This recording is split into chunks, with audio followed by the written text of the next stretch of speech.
E já estamos de volta no Doctor Entrevista. Hoje nós estamos conversando sobre os avanços tecnológicos do século XXI, sobre os desafios enfrentados pelos engenheiros e até muito mais que isso, sobre a educação como parte primordial de qualquer sociedade. Eu acho que o nosso assunto ele acabou se estendendo um pouco mais e quem está com a gente é o professor Walter Antônio Basso.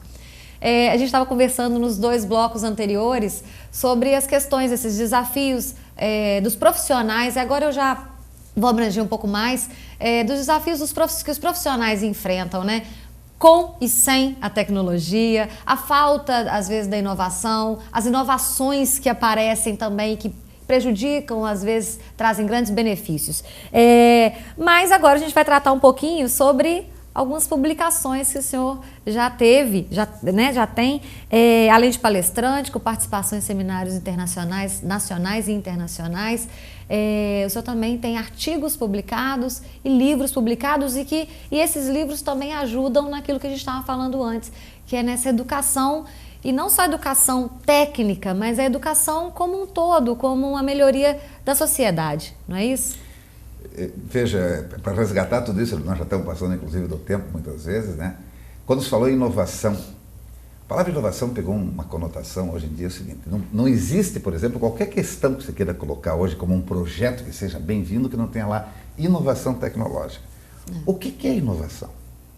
Eu sou muito chato com essa coisa de perguntar antes de fazer, porque senão você vira uma marionete, O que é uma inovação, por exemplo, aqui no Brasil? Será que aqui no Brasil seria uma inovação muito mais glamurosa fazer um novo carro, um novo design, etc. tal? Ou, de repente, ter uma inovação para o tratamento do lixo?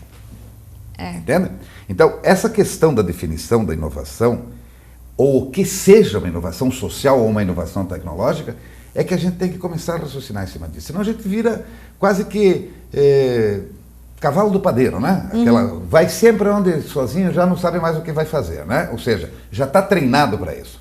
O que eu trago nessas publicações que você está falando aí, e que tem alguns outros livros que nem estão aqui, é exatamente essa discussão. Por favor, não tenha uma conotação que eu seja um antitecnologista, muito pelo contrário, sou engenheiro mecânico, adoro engenharia mecânica. A única coisa que eu estou chamando a atenção é que por nós sermos fascinados na tecnologia, nós temos que começar a entender o que ela significa nesse todo da educação, como nós estamos falando, E mais, eu acho que a tecnologia não foi feita só para mim, para você, foi feita para todos. E é isso que a gente está perdendo de vista. A tecnologia hoje é uma benesse para quem tem dinheiro, Ou seja, para quem pode adquiri-la, que ninguém está dando as coisas de graça. E por mais que se diga, olha, todas as escolas têm computador. As escolas não precisam de computador ou não. Precisam também. As escolas precisam de professores bem remunerados, precisam de professores bem formados, precisam de pessoas alimentadas. São essas questões que não me parece ser muito difícil resolver. É uma questão de postura política. E que, infelizmente, aqui no Brasil, ainda não sei quando é que nós vamos chegar nisso, mas nós vamos chegar, pode ter certeza que nós vamos. Eu acho que eu sou um otimista em relação a essa gurizada que está aí. E mais ou menos essas publicações, esses livros que eu citei no colo ali agora, são as interpretações dessas coisas que eu falo esporadicamente em algumas palestras. Esse aqui é um dos que o senhor me falou que é... Esse livro é o meu, como é que se chama? Meu filho querido, ou talvez o mais querido, Porque ele foi lançado em 1998, se eu não me engano, a primeira edição, e agora ele ganhou essa 4ª edição, que está toda renovada, E que traz exatamente esses questionamentos que nós estamos fazendo aqui. Por que eles surgiram na minha vida como professor de engenharia, etc, etc. O segundo que tem ali, que é o... Conversando sobre educação tecnológica, que eu escrevi com a professora Giovânia Basso, com o professor Luiz Teixeira do Vale Pereira, é o nosso último livro do grupo NEPET. E é um livro que eu gosto muito dele. Que, aliás, tem um site, Sim, esse site que é www.nepet.ufsc.br. É um site do nosso núcleo de estudos lá em Florianópolis e que tem muito material para esse tipo de discussão. Não só materiais produzidos por nós, mas material colhido nessa imensidão de informações que nós temos que trazem esse tipo de reflexão, vídeos, artigos, livros, principalmente. Existe uma seção de resenhas de muitos livros que professores e alunos poderiam ler, dizendo do que trata, principalmente de questões contemporâneas. E o Anota Aí? Esse é um livro gostoso. Pequenas crônicas sobre grandes questões da vida acadêmica. Isso é a nossa experiência de dois velhos professores, o professor Teixeira, que tem uma veia mais para escrever crônicas e que escreve maravilhosamente bem. E nós pegamos, por exemplo, fatos que aconteceram na nossa vida como professor, né? Então, a primeira prova a gente nunca esquece, a primeira reprovação, como colar, né? Olha! Ou seja, na realidade, o que é cola? Claro, se a gente fosse conversar sobre isso agora, colar é uma coisa, claro que muita gente vai estar assistindo e vai dizer, esse cara agora enlouqueceu de vez. Será que hoje em dia, com todas essas informações que nós temos disponíveis, ainda tem lógica você fazer uma prova sem consulta, vamos supor? Não sei, eu estou colocando uma polêmica. Então são essas questões que nós temos que começar a pensar. Você está levantando um outro assunto para o senhor voltar aqui de novo e a gente conversar sobre isso, Quem sabe, olha, muito bem recebido fui aqui em Caratinga, eu terei o maior prazer em estar aqui dentro de uma agenda que eventualmente possa estar. Realmente tem muita coisa, inclusive precisaria muito mais tempo para conversar com os professores, sentar, ficar 2 dias, 3 dias, mas é complicado, né? Porque tem muita coisa para fazer por esse Brasil afora. Com certeza. Né? E a introdução à engenharia, conceitos, ferramentas e comportamentos? Esse também esse é o nosso livro carro-chefe em termos de comercialização, não pelo sentido de ganhar dinheiro, não. Ou seja, é o livro mais comercializado pela editora da UFSC. Ele está hoje... Na 4ª edição? 4ª não, ele está na 35ª edição. Esse aqui está na 4ª edição porque ele recebeu uma configuração nova de capa. Entendi. Porque a editora tem uma série chamada Série Didática, que era um livro amarelo, etc. Então agora a capa sempre é igual, mas muda de cor conforme a área.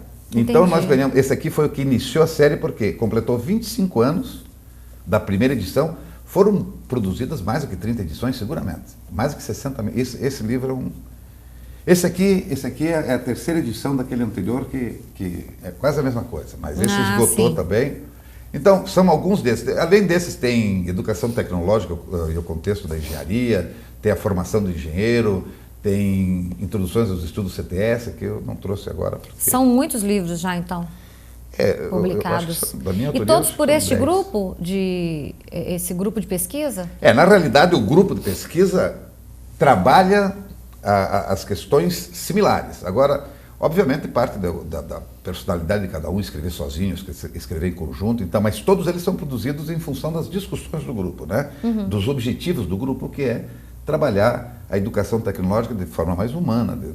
E quando eu falo em educação tecnológica, por favor, vocês me entendam que é o meu métier, mas que serve para, se fosse um médico aqui falando, se fosse um odontólogo, para você ter uma ideia, eu estou lançando um livro agora, já foi aprovado pela editora, que se chama De Técnico de Humano, Breves Reflexões.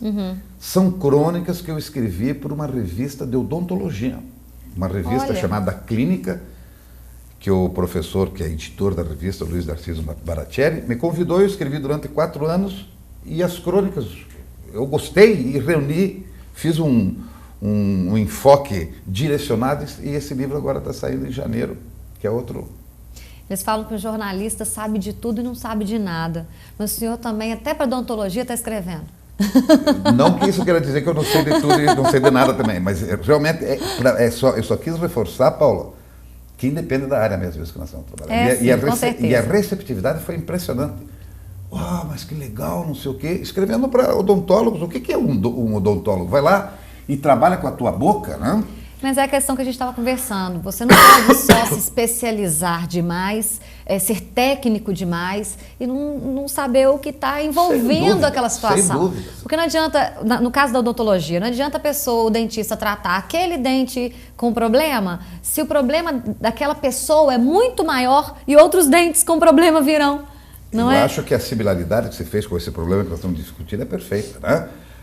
Agora, óbvio, para ser bem veemente no encerramento da nossa entrevista, que se o cara quer ser engenheiro, ele tem que ser bom naquilo que ele vai fazer. Sem o que dúvida. Eu quero dizer? Ele tem que, se ele for engenheiro mecânico, ele tem que saber muito de termodinâmica, de mecânica dos fluidos, de transferência do calor, mas conjuntamente a isso, saber para que ele vai usar essas ferramentas na vida de engenheiro dele. E os professores que trabalham essas disciplinas podem muito bem, sem mexer em emendas, etc., adaptar essas questões às questões do cotidiano. É verdade, professor, foi um grande prazer tê-lo aqui conosco, aprender um pouco mais nessa entrevista com todo o seu conhecimento, e eu fica o convite que o senhor retorne a Caratinga, retorne a essa conversa tão agradável que foi a nossa entrevista, e com certeza também foi na palestra dada aos alunos de engenharia. E eu acho que a gente tem muito mais assuntos para conversar na instituição, né, na Docton e aqui também no Docton Entrevista. Eu queria só deixar reforçado que foi um prazer estar aqui. Aliás, nós estamos na metade da nossa agenda ainda tem professores com quem nós vamos conversar, depois vamos a Juiz de Fora, etc, etc.